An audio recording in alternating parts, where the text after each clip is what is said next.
The graph shows the relationship between the number of cups of sugar and the number of cups of flour in a recipe. Which of the following statements are true based on the graph? The point 40, comma 36 represents 40 cups of flour and 36 cups of sugar. Okay, if that point is on the graph, then this is a true statement, okay? Because we have cups of flour is our x coordinate, cups of sugar is our y coordinate. So let's see, is 40, 36 on the graph? It is, it's this point right here, okay? And 40 is on the x-axis, which represents cups of flour, and 36 is on the y-axis, which represents cups of sugar. So that one is correct.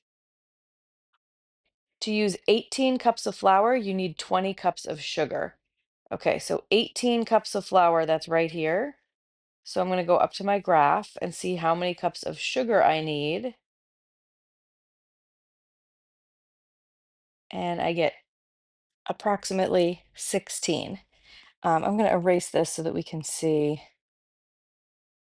I don't think that that line goes right through the grid point, but it's close. So it's for 18 cups of flour, you need maybe a little bit more than 16 cups of sugar.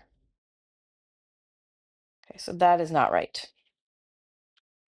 Okay, you need zero point 0.9 cups of sugar for every cup of flour.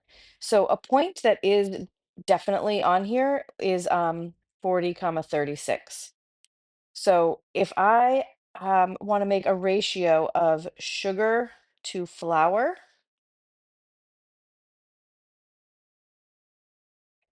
then I would do 36 cups of sugar to 40 cups of flour, and then I can reduce that. 4 goes into both of those. So I could write this as 9 times 4, and 40 is 10 times 4, and then the 4's cancel, and I get 9 tenths, which is the same as 0 0.9. So that does look like a correct ratio. And one ratio for cups of flour to cups of sugar is 20 to 18. So again, this time we're doing flour to sugar. Flour to sugar would be 40 over 36, which if I divide the top and bottom by 2, I do get 20 over 18. So that one is also correct.